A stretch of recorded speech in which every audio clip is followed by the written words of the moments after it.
David Banks, welcome to the Curious Mind podcast, mate. How are we? All good, all good. Thank you for having me. I like the name as well, The Curious Mind. It's a good one. I It's a good one. appreciate it. AI is good at coming up with some names. No, it fits. Like the name fits though. Like it's not just like I know. I mean, I didn't even know you used AI, but like before you said that, like Curious Mind and knowing you the way I do, yeah, it fits. It fits 100%. I literally just chucked in because it was a random thought on a car drive home. I was like, mate, I want to start a podcast because, like, mate, me and you, we've had some serious deep chats over the past couple of years, mate. So yeah, but anyways, no easy way to go about this, but give a bit of an introduction to yourself. What is it you do? Who do you help, sort of thing. Yeah, And yeah, yeah. Yeah, this is horrible because I want people to kind of like know what they're gonna get, and but obviously I don't want to like blow my own trumpet either, and because I'll sound like a knob. But yeah, I'd say I'm someone who has had a really, really bad relationship with food in the past. I had a binge eating disorder growing up. I've had a lot of struggles. Also had a lot of close family around me have really deep struggles as well. And yeah, I'm a coach now because of me having these struggles and seeing how weight loss, bad relationship with food, all these struggles around kind of that realm were having an effect on other people as well as me. I just developed this passion to help people with solving that, to kind of end the yo-yo diet, avoid the food fear, get to the weight they want, but in a comfortable, enjoyable way that suits them, and most importantly, be able to keep that weight off as well, which is so important. Obviously, weight loss is one thing, but losing weight sustainably and keeping it off forever is a totally different ball game. So yeah, I'd say that's kind of what I help people with and what I'm passionate about. lovely. Yeah, we'll explore the sort of keeping the weight off soon. But when you say like a bad relationship with food, like what does that look like? Yeah, so a bad relationship with food is firstly like probably a lack of education and viewing foods in a negative light that don't need to be viewed in a negative light. So fearing certain foods, which then leads to a lot of negative emotions when you eat these foods that you fear, like guilt, shame, and that guilt and shame leads to a lot of terrible things. Not only in the moment does it actually make you binge more and hit the old kind of fuck it button. Um, it also for me personally would then make me have poor mental health. I'd have low self esteem because I'd feel shame and guilt because I had these foods. So the bad relationship, it's kind of like a person where you don't get on. There's negative emotions. You're trying to avoid the person and not kind of mend the relationship. So like just with food, just for that analogy, like you're trying to then avoid these foods, then you're having them, and then you're feeling guilty. Yeah, I think bad relationship with food. That is a good question to be fair. But I'd say, based off my experiences, based off helping people, it's probably a lack of education, putting false, negative connotations on foods that don't need it, and yeah, just food basically causing you to have negative emotions when really food should never. Food, like if you're listening to this and you are having, feeling shame and guilt, stress, anxiety around food in social situations, and that's a bad thing. That means you don't have a good relationship with the process. Hopefully, I've summarised that well. Yeah, no, 100%. And like just add on to that as well, it's like different for everyone as well, right? Because some people can have like, in my particular case, it was for me, it was like exercising it off, which obviously isn't a healthy relationship with food. And then obviously placing certain labels on them, leading to over restriction, periods of just mass overeating. But yeah, so on that then, I believe to an extent knowing the causes of problems are incredibly useful because then you can sort of perhaps solve them there. So what would you say were some of the contributing factors to your poor relationship with food?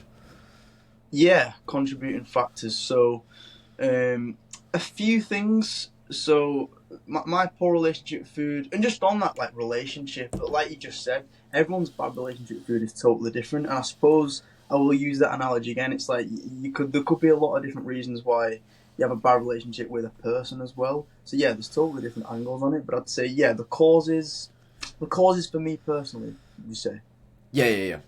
Yeah, so the main thing was definitely very similar to yourself. So I boxed from the age of 10, and from the age of 10, does even though you're young and you're probably thinking, oh, it's a kid, whatever. There's still weight limits even at that age. Yeah. And if you are over certain weight limits, just for anyone who doesn't know, in amateur boxing, you'll turn up to these shows, you'll be matched with other kids that are kind of your weight, just so it's fair. So obviously you're not fighting someone who's like 10 times the size of you, and you have to weigh in when you go to these shows. And if you are over the weight limit, sometimes on like a normal show, which is kind of like just, I'd say where like you just travel somewhere and it's just like a regular fight show, what you go and watch at a labour club or something like that. They'd normally maybe let you be maybe a kg over if the officials are nice. But there's something called the national championships where that's a lot more stringent. So if you're even over it just by like zero point 0.1, you can't fight. So from the age of 10, I'm having to think constantly because I'm being told to, because I'm fighting, because that's just the way boxing works. Right, I have to be a certain weight and I have to lose weight.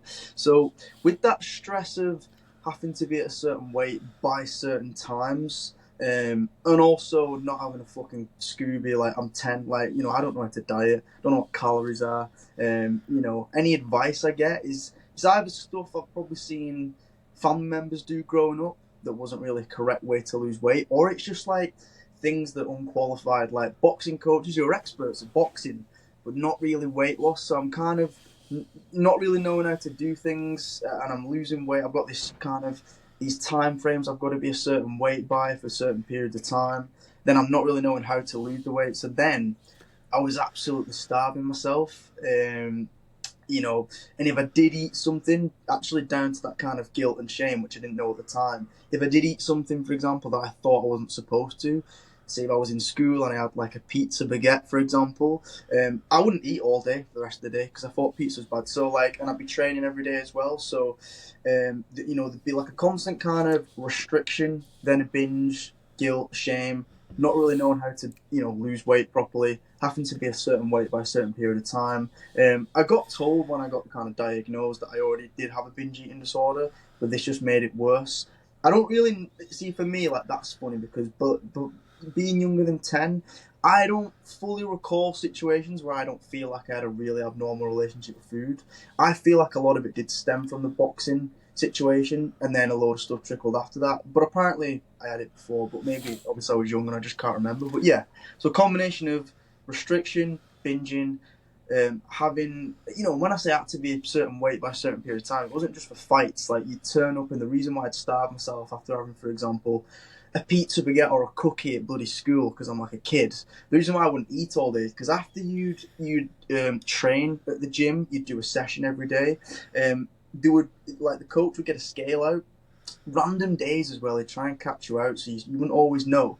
So you get the scale out, and literally everyone would get in a queue, boxers off, kits off, and you'd go in a queue and you'd weigh in. And obviously, bear in mind, like, we can get into this, but there's fluctuations in weight at that time of day. It's not always the most consistent weighing anyway. So you wouldn't be drinking all session. You wouldn't have eaten for hours because we might be weighing in, and you get yelled at if you weren't the right weight. So I'd jump on the scale, and sometimes like I'd be like 0.2 kilograms over the weight limit, and I'd have like the coach. I don't want to talk shit about the coaches, by the way, because I think they thought that they were doing was right, and a lot of these guys are like father figures who I still speak to this day. But they'd like grab. I was like skin and bone, just so people understand. I wasn't like a chubby like kid. I was skin and bone. They'd grab like some skin on your rib cage and be like, "Oh, yeah, you could lose a little bit more. Stop eating shit. Giving food negative connotations." So yeah, hopefully that kind of gives you the idea of some of the reasons. There's a lot of reasons, but why the bad relationship with food definitely started or caused it. Yeah, yeah. There's so many points I want to explore there in particular because we obviously both have like sort of a boxing background, and Yeah. even the people I talk to from the place I trained at, like, they even struggled with relationship with food with themselves and obviously maintaining a healthy weight or whatnot.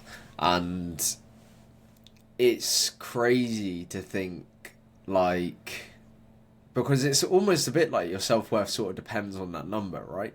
Like Yeah. it's almost like, yeah, you succeed if you lose the weight.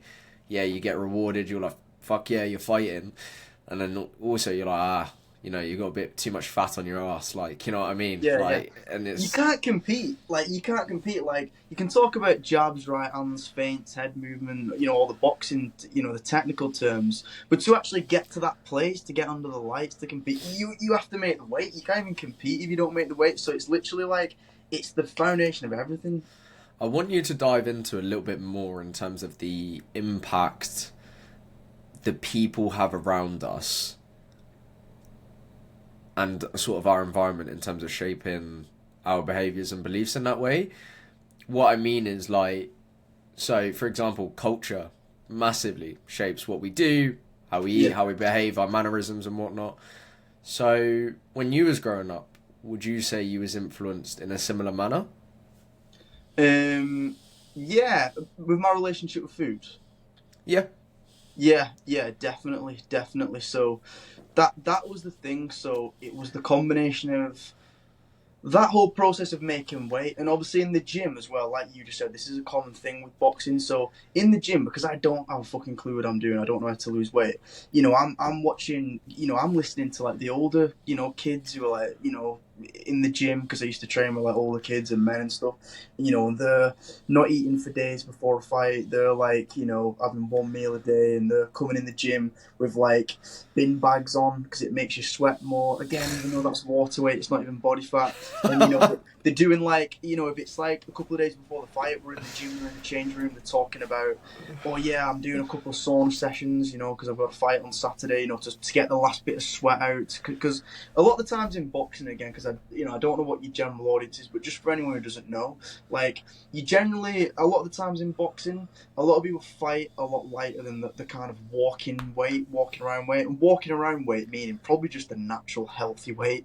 They fight a lot lighter than that, so they're having to kind of kill themselves to get to it. So yeah, growing up in the gym, hearing how people losing weight, these methods, but also I don't want to name any names for this, but family members doing things like Slimming World, doing things like Weight Watchers, talking about points, talking about sins, yo-yoing in weight. Saying, oh yeah, there's so many sins in this food, I can't have that. Yeah, that definitely, especially because when you're a young kid, your brain's obviously a lot more malleable. I still think even as an adult, like your environment shapes everything, which obviously we can dive more into. But yeah, being a kid in terms of relationship with food, um, kind of hearing people tell you about these awful ways that you don't know are awful at the time of how to lose weight and how to kind of approach your diet with these fights, and also having family speak food in a negative way and saying things that aren't even true about like kind of nutrition. Yeah, you end up believing that because I don't know what's right or wrong. I'm a kid, but how do I know of like a chocolate bar or something? Like is a pasta a free food? To me, I'm like, oh yeah, I can have as much pasta as I want. I don't know. When I'm 11 and I'm hearing a close family member say, oh yeah, pasta tonight, I can eat as much as I want. Because again, for anyone who isn't aware with Slimming World, they have this thing where you can eat as much pasta as you want. I don't know, it's sins, that's the whole thing. But yeah, hearing these terms, hearing people say stuff, even if it's incorrect, especially at a young age, yeah, you believe that. Like, you believe that, and you end up thinking like that, which then affects your actions as well, because you don't know any better, if that makes sense. Yeah. Yeah, it does. So on that point then, you mentioned the younger version of yourself that he doesn't know if a chocolate bar is bad or not. He doesn't know whether like the information simply isn't there.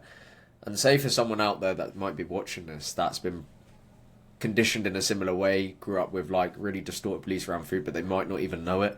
Um, what is the sort of first step to change? Yeah, so initial education obviously helps, but we've built these kind of pathways in our mind, these beliefs for so long. It's almost like a tangled wire.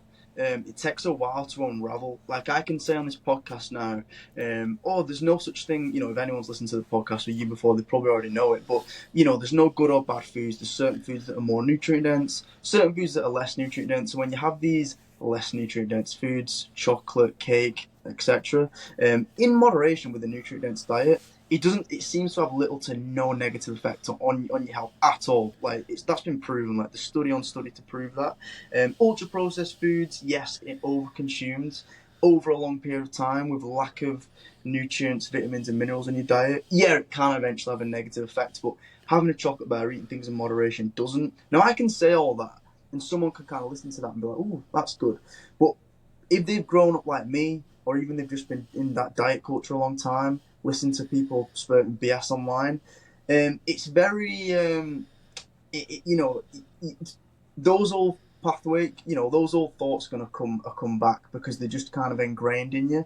But it sounds a little bit, there's a few different ways you can kind of get over this. So one is developing techniques to become more thoughts aware, like meditation, like journaling, maybe kind of certain breathing kind of exercises.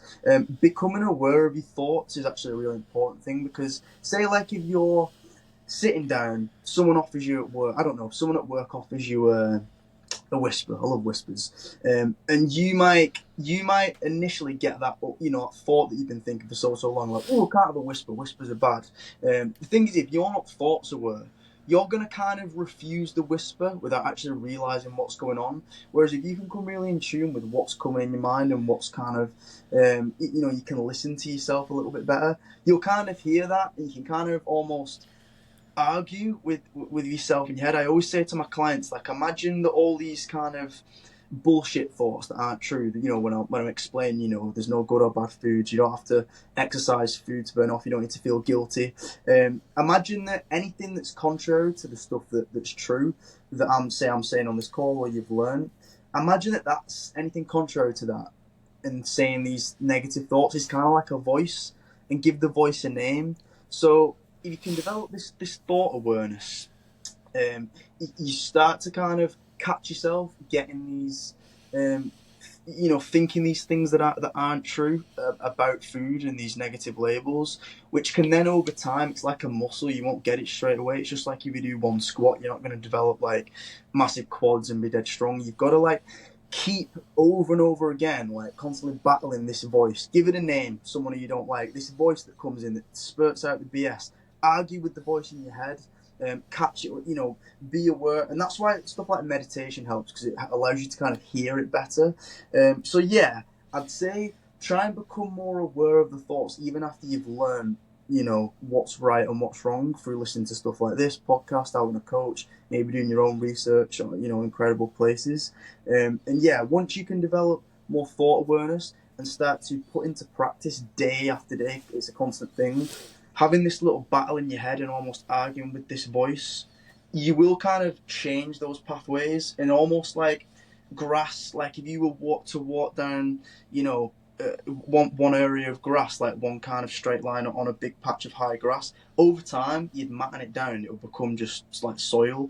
That's kind of what you're doing over time, thinking the thought, there's no good or bad foods, I can have a chocolate bar, I don't need to feel guilty. You end up thinking it. Hopefully that makes sense. Yeah, and just expand on, like, so why aren't there any good or bad foods, especially ones that are processed? Yeah, so they're not good or bad because if I was to say if someone's watching this and they don't feel healthy, right? They're not where they need to be. And I said, oh, here's an apple, have an apple. And I said, this one apple is going to make you the healthiest person in the world. You're gonna just drop 100 pounds from it. You're gonna like get all the fibre you need for the rest of your life. You'd look at me and be like, that's ridiculous. It's one apple. And yeah, you're right. And it's just the same as like having a cake when you go to the cafe. It's one cake, it's one occasion. It's not gonna do anything. I know, like, in a really short term, this is another rabbit hole. Maybe it could slightly spike your blood sugar, which doesn't really do it. Unless you're like diabetic, it isn't as. But people like make out as though that's like the worst thing in the world. It's not. And if you have other food with it, you probably won't even spike your blood sugar that much. Physically, there might be some ever so slightly unnoticeable things that go on. But overall, in terms of your health, your blood pressure, your weight, a piece of cake is doing nothing. Like, it's not. Just like if you had an apple, it's practically doing nothing. So it's all about what you're doing over time. And again, like, when you actually break down the studies, when we look at it, it's not when people get negative health consequences and gain weight from ultra-processed food. It's not ultra-processed foods alone. It's how you're having them, and it's how much you're having them. And when those are over-consumed in calories, a lot over a long period of time and you're not getting certain nutrients in your diet, like fiber, vitamins, minerals, whole foods, that's where the negative health implications come in. So if you're having these foods in it alongside a nutrient dense diet, let's just say, 80-90% of your diet's pretty nutrient dense, whole food stuff that comes from animals, that's grown, fruit, veg, stuff like that. And then you're having, chocolate bars here and there, and that's not affecting your health in a negative way. That's why it's not bad, because there's nothing bad happening from you having the chocolate bar. So yeah, that's why when we speak in absolutes as well, the language, that is what triggers the guilt. That's what triggers the shame, and the guilt and the shame. Although you might not know what's going on, because I mentioned thought awareness is so important, because you might not be aware of what's going on. The guilt and the shame is what triggers you to hit the fuck it button, to say, what's the point? Let's just crack on again on Monday, or I'm a failure. What's the point of trying weight loss? I've just overeaten a bit of chocolate. Like the guilt and shame usually stems from these false beliefs and these labels. Yeah. So it's a really good point, and like the labeling thing, I think is so important, like to actually really understand, because that's what massively helped with the way I sort of saw food, exercise, because they're all just labels are just ways for us to sort of easier categorize things. Like it's an efficient tool for us. Like that is essentially it. And good and bad so depends on context. It so depends on context, because if you give someone, say, an ultra processed dairy milk chocolate bar, yet they're, to take it to extreme, on the brink of starvation, is that bad? Like, you know what I mean? And it's so important to look at food for what it actually is and not what you think it is. Like, it is simply made up of different amounts of energy with different amounts of nutrients. That is it. But the label we attach, the story we tell ourselves, is what gives it meaning in the first place. And that distinction there is so king, because it's just a chocolate bar. Like that is it. And the whole idea of how reality is created is a completely different topic. Yeah. Like, and Well, it's language is important. Like, imagine if someone you trusted told you, like, oh yeah, I'm going to introduce this person. They're actually they're a bad person. They're a bad person. You don't know the person, but they just tell you, oh, they're bad. You're gonna then think there's gonna be a belief in still, because they've said they're bad. You might meet them, they might be nice to you, but there might be at the back of your mind, you're thinking this person's bad. You don't trust them, all just because of one word in a piece of language someone said to you. Like, that's why the language is so important. And again, like when I say, like, practice this in your head, almost have that. It sounds a bit crazy. You don't need to do it out loud, but have that little battle. Like, if you notice yourself, saying these things that that aren't true about food, or thinking these things in your head, thinking, oh, even if you're in the supermarket, oh, that's the bad aisle, I won't go there. Then stop yourself and go, oh, hang on a minute, why is it the bad aisle? What's bad about it? Yeah. You kind of realize, no, it's not. You might kind of be in the gym. You might be like a young Jaden. You might have had a takeaway the night before. You might think, ooh, right, I'm going to do a little run on the treadmill. Just in your head, you might be thinking, it's just to burn off all that food. Let's get it off. And then catch yourself in the moment. If you catch yourself and go, oh, no.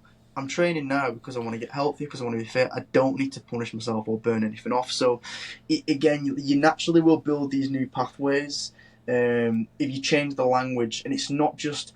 Because it's not just what you speak and what you hear about food, it's also what you think. Because, like, you can... Even if right now I said, oh yeah, chocolate's not bad, but I was still thinking it, like, I'm still going to view chocolate as bad, if that makes sense. Yeah. I think, as you know this as well, because we're both part of the Amplify, like, the only way you're going to really come to a new realization is through insight. Like, you have a moment for yourself where you're like, oh, fuck, like, it actually does make sense. Like, whether that's cultivating evidence of being able to lose weight while still eating chocolate, as an example, or, you get your bloods done, you're still eating chocolate, yeah, majority, like, you know what I mean? It's just, that is one particular way. But definitely from an objective lens, it's really important to just see it as that. And also with language as well, like, I find it crazy how you can change the way you feel based on what you think. Like, that's where everything comes from, like your thoughts essentially. Because if I said, imagine holding a tarantula in your hands, and it's actually no, you woke up next to one. If you was to actually embody it and actually sit there and like you'd shit yourself. But then you imagine a cute puppy and then or whatnot, and it's just giving like little smooches on the cheek, and then suddenly you feel like a sense of joy. And the same applies like if that same puppy died. Like, not to be too extreme, but it's absolutely mental in terms of thoughts, language. It's all it all does really play a part, and yeah, like if you are finding yourself feeling like regularly bad or regularly guilty or regularly ashamed, that's when the awareness comes in, like to just be aware of the thoughts that you're having. Because if you're not experiencing, if life's pretty chill, like, you know, this conversation won't really apply whatsoever because you have no reason to change. But if you're in that pain where it's like, fuck, like I don't really want to burn this off, but I feel compelled to do so, that's where you sort of become aware of like, well, where is that coming from? Do I actually need to do that? Like, what sort of sense does it make? Yeah, you've got to call, like I said, with that, and the reason why I use the frame of when you're getting these thoughts, almost treat it like a voice, like give the voice a name. It kind of detaches you, because a lot of the times these thoughts we're thinking and this shame that we're feeling, we feel compelled and overwhelmed. We feel like these thoughts are like a part of us. They're like, they control us. They're not. They're just a thought, as simple as that. And if you treat it for a voice, it almost separates you. So let's just say the voice is like, Bill, you've got to fact check Bill. You've got to bullshit check Bill.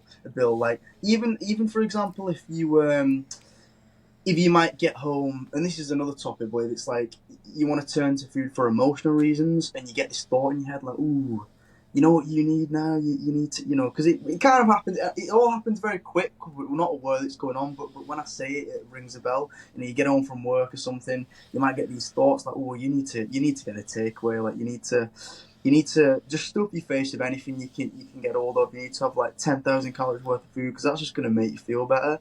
Bullshit. Fact check the voice and go, whoa, hang on a minute. Be aware and question the voice. Be like, is that actually true? Last time I stuffed my face for the sake of it, did it actually make me feel better in the long term? Is it really going to make my day better? Will I probably feel not that good after? And it's the same with like the language thing. Like you could be in the aisle, the supermarket. You could be at a restaurant. It could be time where everyone's like, "Oh, should we get a dessert?" And then in your head, you might get that thought, oh no, you can't get a dessert, you don't deserve one. Like, you already had a little bit of extra food last night, you're trying to lose weight, you don't deserve a dessert. Fact check that in your head, the voice, like, whoa, Bill, what's going on? Like, is that actually true? If you have a dessert, am I a bad person? Can I still lose weight? Yeah, do you know what I mean? Like, it's not that bad. I'm out for social occasion. So yeah, you've got to question, just like the name of the podcast, get curious, question, and bullshit check the voice, because a lot of these things that you're saying that aren't true, it is bullshit. Don't fall for it, and detach yourself from these thoughts, because your thoughts drive us to make every decision that we do. Like, it all stems from up here. So if you can get control at the source here, then you're winning. On that then, how do you get people, your clients or whatever, to not be so reactive? So stop doing things impulsively and perhaps think more logical, pause, and sort of like click on that rational side of the brain. Yeah, I get them if they can. It's not always possible, because you might be in the wrong certain time and place. But if they're in the right certain time and place, I firstly tell them to do something calming.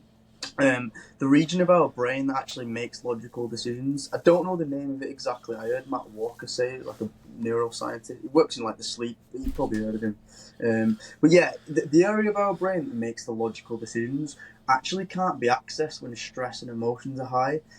So I actually say firstly, you need to do something to calm down. Like, even if it's something as simple as, I was talking to Jen about this on my podcast, some 2 minutes of like a simple breathing exercise, just listening to one song that gets you in a good mood or gets you relaxed. Maybe just having a shower, maybe just having 5 minutes of nothing, maybe, I don't know, listening to kind of some sort of guided meditation on your phone just for like a couple of minutes. Do something that initially just calms and brings the emotions down. That tends to allow you to access the more logical decisions. It's very difficult in the moment though. There's either that, or it's basically what you need to do is to think logically. You need to kind of not think emotionally, and to not think emotionally, you need to calm down from the emotions you're feeling. So you can either do something calming to access that area of the brain, or you need to kind of if you have really stressed, you need to let out how you're feeling in some way. Obviously, that isn't gonna affect your goals or your health negatively. So, for example, you could, if you can in the moment, you might always not. That's why I say I'm carrying a little kind of fancy notepad helps. But just bullet point, brain dump, jot down how you're feeling, just get it out, let it out.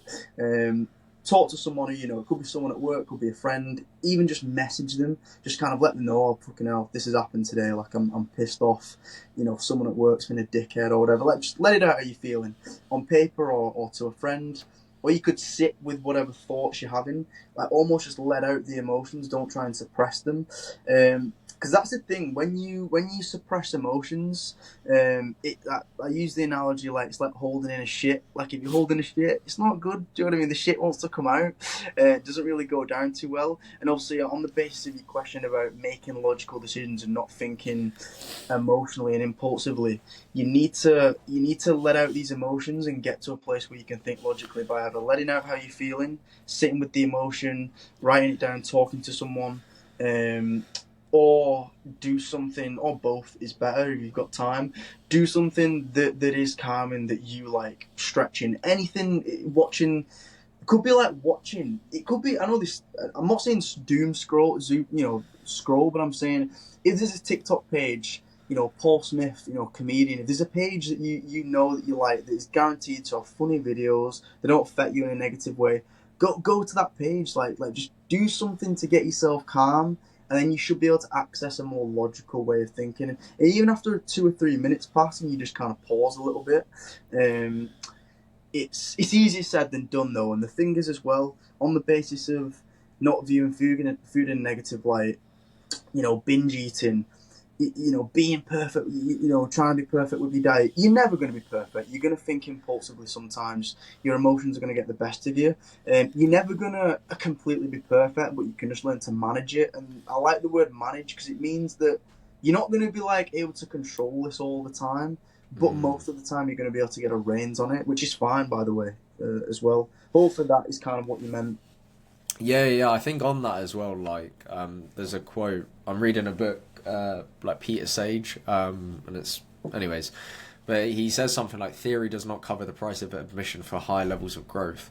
And the thing is, you're going to fuck up so many times in this situation where, you're not going to be able to manage your emotions properly. You're not going to be able to get a hold of the situation. You are going to take suboptimal actions that don't contribute to your goal, that perhaps you might regret later. But it's then down to you to sort of reflect on that situation once you've had the space and you're less sort of reactive about it. Not that reacting is a bad thing, but you've had that space and you can then just sit there and pause and just evaluate, okay, what actually happened, what the environment was in, what emotion was I experiencing, what could I have done differently, that sort of thing. And it's really important to get curious on the problem and not attack yourself as a person. That's something that's so key. And I really liked there how you mentioned there's two potential ways that you can go about it. The first is obviously creating some sort of space, getting some distance and actually doing something else as a substitute to actually, because I didn't know that about the you can access the logical side of the brain if you're stressed, really stressed out of your mind. I didn't know that, which I think is cool. And then I also liked go on. Oh no, I was gonna say that's why when when you have an argument with someone, maybe your mum or someone that's why when you calm down you view. There's a couple of different reasons for this. One, sleep has an effect where when you sleep on something, you can the emotions are taken away from the situation, so you can evaluate it better. But also, actually, it just on that day, before you've slept, there is a thing that happens you'll notice, and anyone will be able to relate to this. You've had an argument with someone, and in that argument, when emotions are high, you were pissed off, you're upset, you genuinely thought you were right. You think, I'm so right now, why are they not getting it? I'm so justified with what I'm doing. And then, even 20 minutes can pass, 10 minutes can pass, you might go into a separate room, you sit there and you're like, damn, maybe I wasn't right. And that's because the emotions have kind of settled a little bit. You can then think a little bit more logically. But I love what you said there.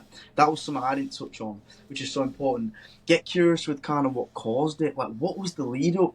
What was the root cause to you wanting to make this impulsive decision? Say, like, you wanted to hit someone.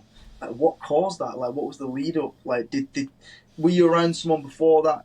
Did you watch something that pissed you off? Did you spend time with someone that you don't like, and then you saw this? I don't know. Like, what led up to the action of you wanting to do this action, this impulsive thing that you wanted to do that you don't really think's goal supportive? That's good. Getting curious. That's why I work. I mean, to be fair, the fact that you said it was AI. It's not completely tainted it, but I don't know. I still love the name though. Maybe don't mention that. The name for this podcast is like It's fitting. Perfect. Though. It's fitting. I actually really love it. Like I really do. But on that as well, Warren Buffett said, I think he had a mentor say this to him. It's like you can always tell someone to go to hell tomorrow. Yeah. You know, like when you're in the fucking heat of like absolute stress, it's like, yeah, you can always tell someone to go to hell tomorrow. And it's like, even when you are in the peak of a situation where it's like, fuck, I just want to reach for the comfort food or whatnot, you can always do it tomorrow. You can always do it in a few hours. Yeah. If you want to. You know, it's so important not to remove choice and have the freedom of choice. Like, at the end of the day, all you do is make choices, and each one has, like, a pro and a con to it. That's it. Like, you know, no, not to, like, sort of oversimplify it as well. But, yeah, and also, going back to what you said earlier, like, channeling that energy somewhere, you know, it's like, for example, you say to someone, don't stress it. Well, what the fuck am I going to do as a substitute? Like, I'm just going to sit there and just, like, bubble up. So when you started mentioning, like, like the brain dump and the journaling, like, the journaling for me in particular helped me massively because, do you know about Total Mental Performance, Kieran O'Neill? We saw him at Marbella. Yeah, I know about him. I'd never speak on this topic, though. He said something to me in terms of managing your mental health and like journaling in particular and the brain dump, and it said it's better to express your subconscious in private than it is for your actions, behaviours or words. I was like, fuck, like that is so good because like there's just so much energy and it's just like so tense and you just want to fucking react. Like whereas if you can just channel and move that away, like and just breathe and get a different perspective and just like, but again, like the whole thing with this, like, it's just being curious as well, like making sure that you're not destructive in the sense like if you fail, like that's it, you're fucked. No, it's not that, and it's having sort of an openness to sort of mess up in that sense. Yeah, brain dumping, yeah, you're right. And that's a bar, by the way, what he said, and it's 100% correct. But yeah, brain dumping and writing anything down, that's like the biggest eye roll thing. Like, I know before you said that, people would have eye rolled. Because whenever I used to anyone's, maybe even the word journaling makes it sound more, I don't know. Fucking woo-woo, like, what is this? Yeah, but like, you don't need to get a big lined piece of paper out. You don't need to, like, it doesn't need to be this big thing where you sit at a desk and there's, like, candles and you're in the dark and there's this, like, dramatic music on. It could just be you for 1 minute. Set time for 1 minute on your phone and just jot down, I don't know, everything that's pissed you off that day or everything you're grateful for. The reason why writing stuff down is so helpful, and I say the eye roll thing because, again, like, I've been there, guys. If someone's listening to this now and they're just like, oh, mate, fuck off with the journal. I hear every self-help podcast. I hear everyone say, I'm fucking sick of it. I don't want to write stuff down. I get it.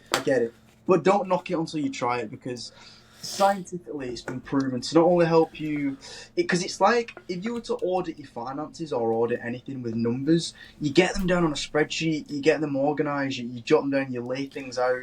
Do you know what I mean? You work stuff out, you do calculations. But your thoughts are, you can kind of work them in a similar way. I know it's not numerical. When you get things down on bullet points, and there's so many different ways you can journal as well. You can journal by practicing more gratitude, by getting clear on who you want to become via like maybe some sort of affirmations, or just kind of writing what you want to get out of that day and what you want to work on. When it gets things out, you memorize it better. It's solidified better. You can kind of think of it clearer because it's kind of. Because when sometimes your thoughts in your head can get a bit jumbled up and a bit all over the place, but yeah, when you jot things down, and obviously, in terms of the emotional eating, again, it's like we use food, we hide behind food. Food gives us a dopamine hit; it feels good. When we're a baby, when we're a kid, we get given milk, to kind of stop us from crying. It said we've been using food to kind of suppress our emotions for a long time, and it does for a very short period of time. but it doesn't kind of, it suppresses their emotions, but it doesn't solve what we're feeling. And then afterwards, sometimes you feel 10 times worse, and especially if you've got the guilt issue as well, you get that on top of not even solving what was originally stressing you out. When you can jot things down, you're letting it out. You're not hiding behind the food, you're not suppressing it, you're not bottling it up, you're not holding in that shit. You're letting it out. You're letting it out. You just be honest. And the thing is, if you do this properly, your writing should be free flowing, like it really should. If you sat there like, oh, I don't know what to think about, I don't know, and you're feeling stressed and anxious, and you're like, oh, I don't know what to think about. That means you're not being honest with yourself, and it can take some practice.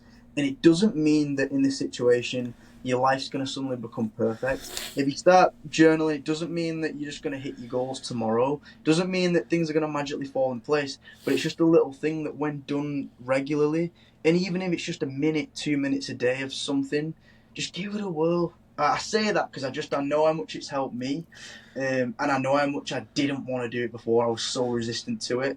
But my advice is get like a fancy kind of book off Amazon, or a little one that you can carry around, maybe off W.H. Smith. So somewhere that's like fancy. It will be a bit more motivating, in my opinion, anyway. Yeah, I really like that as well. Like getting actually a fancy pen, getting something where you actually invest in doing the activities. Because if you just get like a random book and a cheap pen, you're like, but like if you actually invest and like spend like a bit too much money on a fucking journal, you actually be prompted to do so. But like even for that as well, like it's so important to find the right strategy that works for you as well. Because for me, like the thought of sitting down on my desk and, as you mentioned, with candles and shit and writing up in my notepad, like I write quite slow.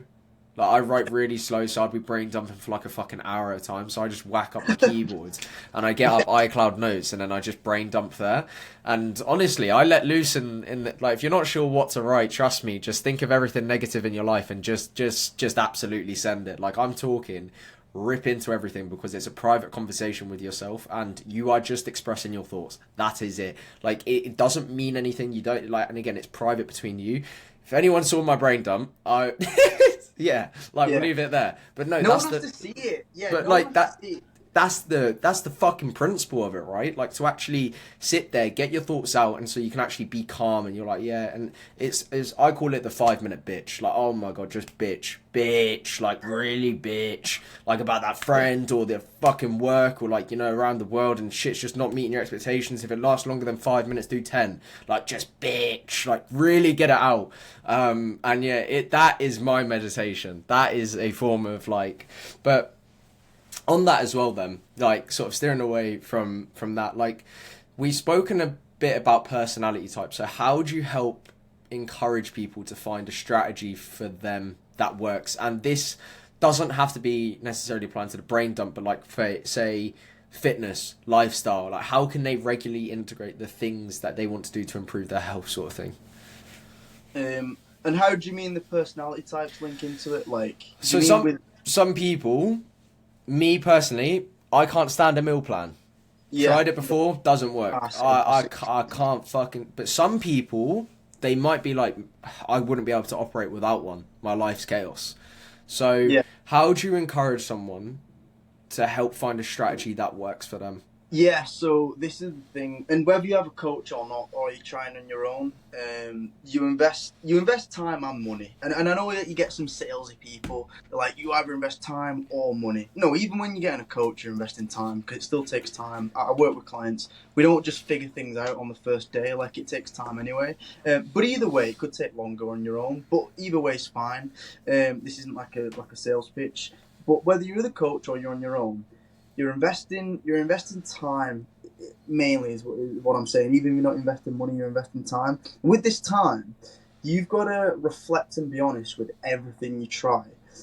So, for example, I have some people who did Slimming World. They hated the sins part. They didn't really have any guidance on the exercise.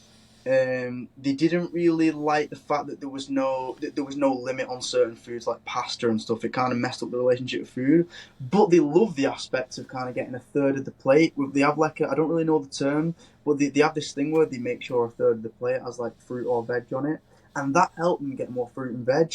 So say if you've done Slimming World, you lost weight, you regained it, you kind of realised, right, that didn't work for me.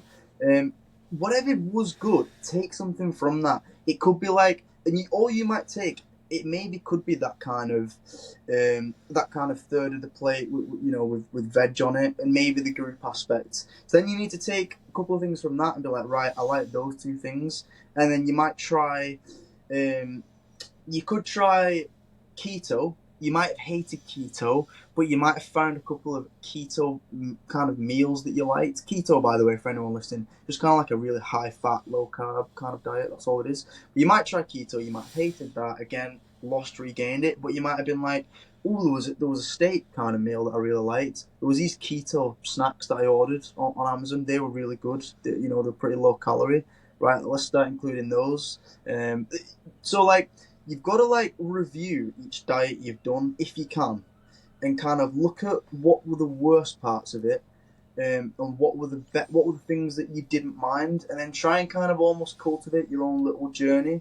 It will always boil down to obviously you being in a calorie deficit in some way. If fat loss is the goal, obviously whether you count calories or not, it's obviously up to you. That still is a consistent theme that has to be there, but how you do that is going to depend on what you've tried on the past, your work schedule, and like Jaden said, for him, meal plans he hates. There's some people, because I used to think as well, because I hated them, that everyone would, but they don't. I have some people who are like so busy, they don't even have time to think. Like, they need everything laid out from a week ahead of time.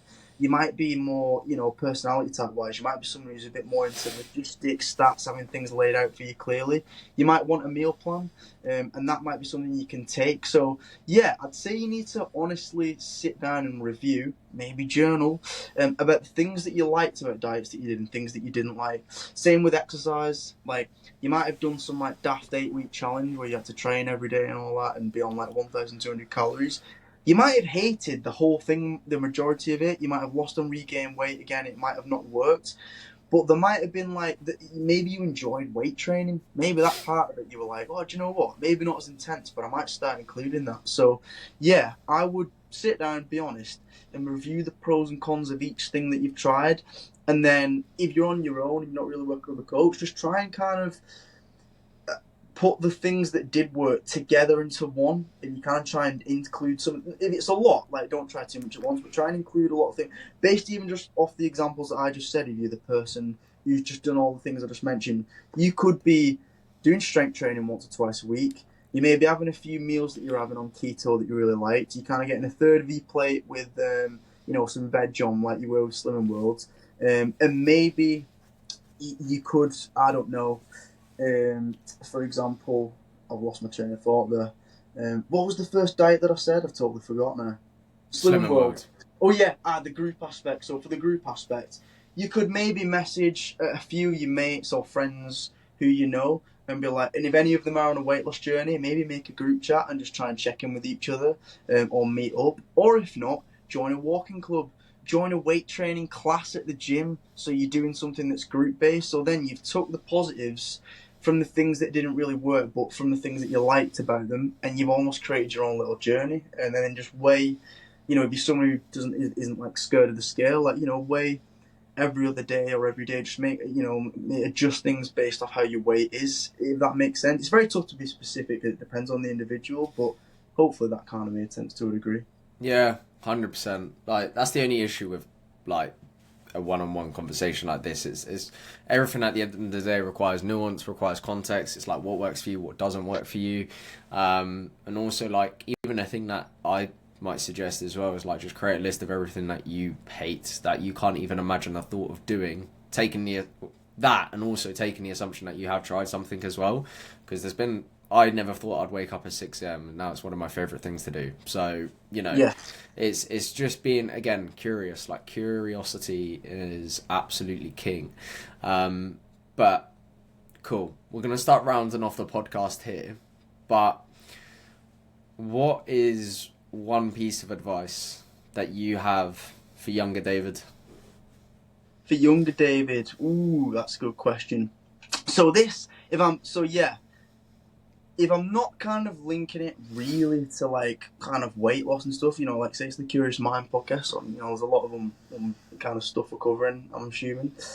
I'd say actually just stop caring too much about what people think. That's something I still struggle with a little bit. Like I'm not fully escaped from that. Like there's still a level of insecurity there. Like I still, sometimes there's not, but in some scenarios I do things thinking, ooh, what would someone X person think of this? What would X person think of that? Sometimes even people I really care about as well. Like it's not like, me walking down the street thinking, oh, what's someone going to think? I'm not really that bothered in that sense. But yeah, I think I wish I would just not play so, because I watch, I know this is a bit deep, but I watch a lot of these things, where on YouTube you can find countless like people who are like 100 years old, 90 odd years old, and they get asked what was your biggest life regret, and there's a lot of consistencies in what they say. There's things like, oh, they wish they didn't. Most of them actually say they wish they didn't save as much money, and thinks they wish they just kind of did things. They regretted kind of not taking some chances. But a lot of the times they say like about, oh, I wish I didn't care what other people thought as much because it stopped me from doing certain things. So I just say, I wish I wasn't so dependent on what everyone thought. And that was a problem with boxing as well. Like although boxing was great for me, and boxing gave me so many benefits, and I'm thankful for every day that I boxed. Like it really did change my life. Like it made me who I am. Even a lot of boxing, like it was all about like, impressing people or like winning something so someone could think I was good, or people in the gym could respect me, or my coach could respect me, or my mum could be proud. Like it was all for other people. I'm not saying you can't do anything to like impress or help, or definitely help people, but I mean like if there's something that you're putting off or something you want to do, or certain ways that you even want to act in social situations and you're thinking, God, I don't want to say that, I don't want to act this way because they might think something, or you want to like impress people, don't do that. That's what I would say. Don't do that. Just be you, because even if people don't like you, like just stay true to yourself. Stop trying to like please everyone. Sometimes I find myself doing it every now and then because I like people. I like getting on with everyone. So sometimes I do struggle with that. But yeah, stop caring too much about what people think is what I'd say. And to really put like actionable on that, then like what does that look like? What would little David's next best step be? Yeah, it looks like being honest with yourself, doing things by yourself, like journaling, like kind of going deep into your skeletons in the closet, doing things that make you proud internally as well. Because I think the reason why you want other people's validation, and probably what I did at the time, was probably because I wasn't overly comfortable with myself and who I was, which is why I was reliant on kind of impressing people in certain situations or making sure people like me. But when you can build trust within yourself, do hard things, which is, I know it's not that nice to hear. You probably want some like little hack or some like magic tea flavor that you can order on Amazon that can change your life. But no, doing hard shit really helps build trust and confidence within yourself internally as well.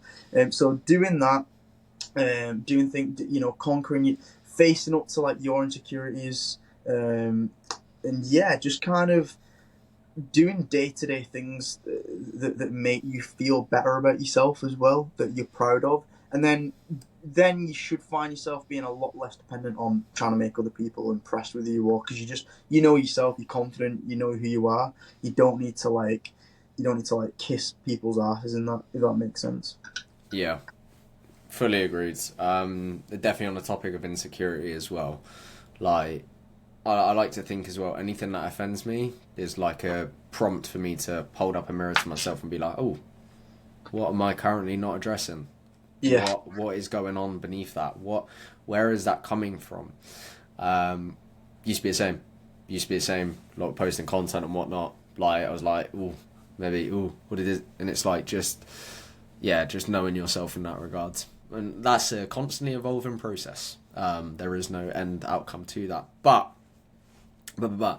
thank you so much, David, for your time, attention, energy. I'm sure this episode was a banger, and I'm sure people will take a lot of value from it. On that, where can people sort of keep up to date with yourself, and have you got anything on the horizon? Yeah, so to keep up to date with me, so I'm David Banks Nutrition on TikTok, Instagram, and YouTube. I've got a podcast as well. It's called the Fat Loss Forever podcast on Spotify. On the horizon, YouTube, so on YouTube, that's where you'll get a lot of the shorts, but I am posting I've got some long form content that I've filmed that's kind of being edited at the moment that will be being posted over the next few months. So yeah, that's kind of I'd say the newest thing on the horizon. So yeah, hopefully people can look forward to that. Lovely. If you can stand this accent, yeah. My man. All right. Well, thank you so much, and thank you for everyone that's tuned in and made it this far. And I shall see you in the next episode.